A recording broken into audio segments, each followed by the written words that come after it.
Sometime in 1452, an engineer named Orban arrived in Constantinople. He offered Constantine XI a cannon capable of breaching any wall then standing. The emperor could not pay him, the treasury was empty.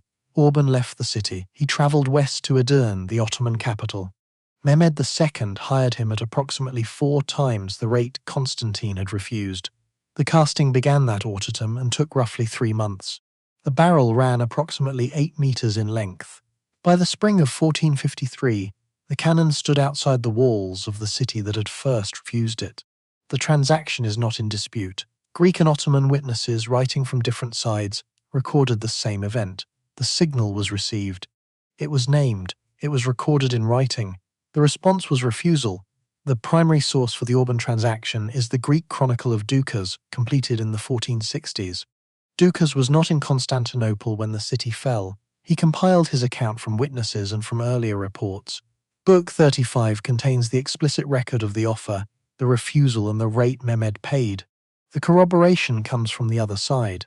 Chrysostom of Imbros wrote his history of Mehmed the Conqueror from inside the Ottoman court. He served Mehmed personally after the fall. His account documents the cannon specifications, the casting at Edirne, and the deployment along the land wall. 2 chroniclers, 2 languages, 2 political vantages, the same transaction. This bilateral attestation is unusual. Doukas had no political incentive to invent a story of imperial poverty. Chrysostom had no incentive to elevate a foreign metallurgist as central to a campaign he was praising. The convergence of 2 interested witnesses on this event is what gives the Orban transaction its forensic weight. The fiscal context behind Constantine's refusal is independently reconstructed by 20th century scholarship. Stephen Runciman's Fall of Constantinople, published in 1965, remains the standard English-language account of the imperial finances. John Haldon's Byzantine Wars documents the longer arc.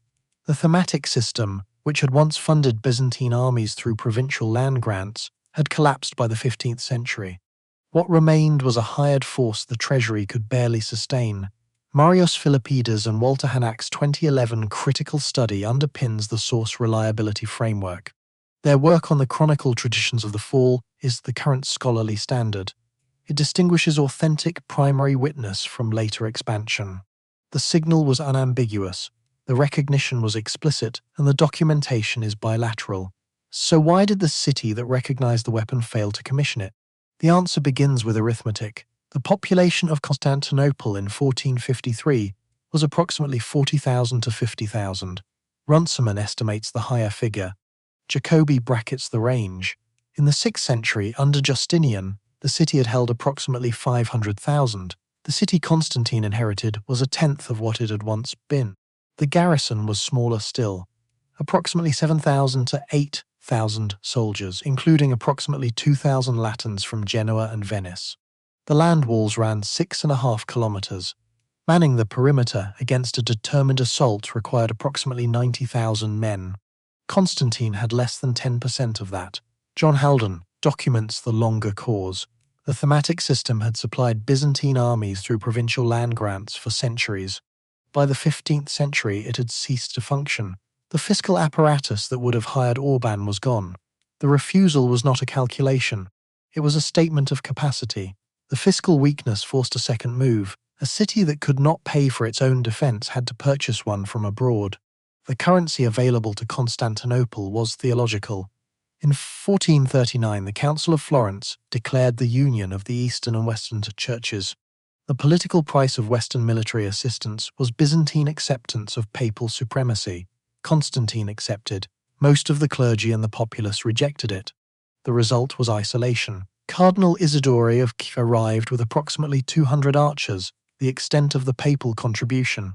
The Venetian relief fleet sailed late and arrived too late.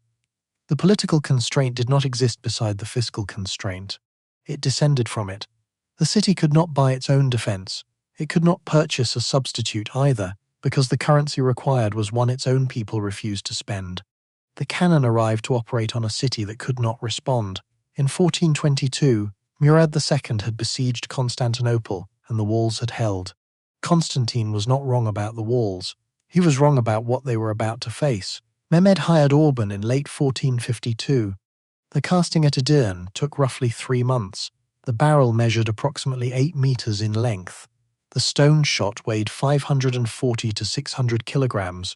Chrysotobulus gives the largest figure at 680. Transporting it required 60 oxen and 200 men.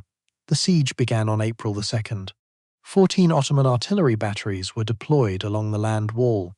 The Great Bombard was positioned opposite the gate of St. Romanus. It fired at a rate of approximately 7 shots per day. The barrel cracked during the siege and was recast. On April 18th, the first major assault was repelled. The defenders were led by the Genoese commander Giovanni Giustiniani Longo. They repaired the outer wall overnight, every night, using rubble and wooden barricades. The walls came down through accumulation, not breakthrough. By the final week of May, the pace of damage had overtaken the pace of repair. The walls were no longer being rebuilt. They were being held in place by hand. This failure mode is not unique to Constantinople. It recurs in other civilizations, in different institutional registers. 2 cases, briefly. The first is Eastern Han China, in the 2nd century of the Common Era. The Ho Hanshu documents the frontier situation in detail. Fan Yi compiled the text in the 5th century from earlier court records. From approximately the year 150 forward, the Han court was factionally controlled by eunuchs and consort clans. Frontier commanders facing Xiongnu and later Shanbei pressure-filed military reports that reached the court. They requested reinforcements, they received none. Eunuch factions blocked the appropriations.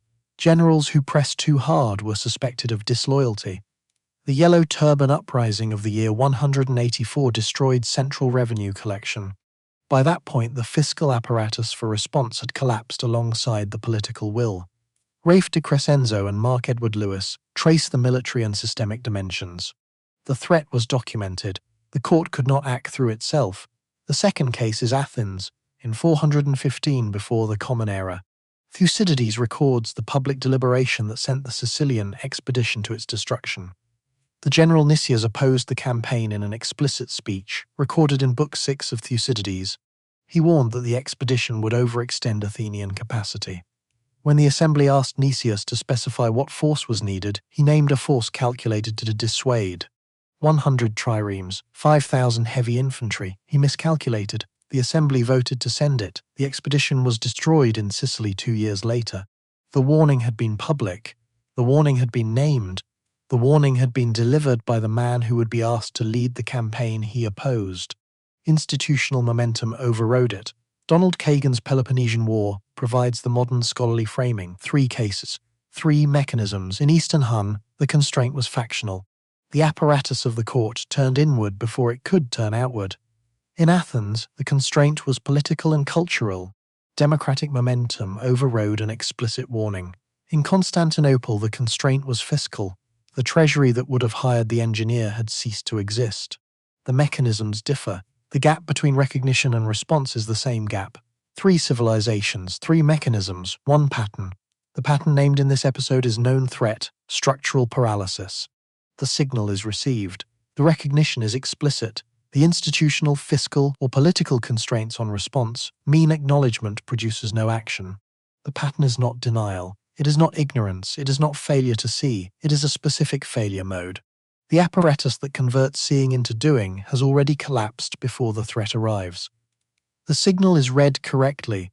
The reading does not matter, because the machinery that would have converted reading into response is no longer functioning. The mechanism of failure is not in the seeing. It is in everything that was supposed to come after seeing. In Eastern Han, the machinery was the court. In Athens, the machinery was the assembly. In Constantinople, the machinery was the treasury. Each could still record the threat. None could respond to it. The failure precedes the threat that exposes it. Orban offered the cannon to Constantine first. The refusal was not the failure. The refusal was its first visible symptom. Subscribe to Omen History. New episodes daily with forensic files every Sunday.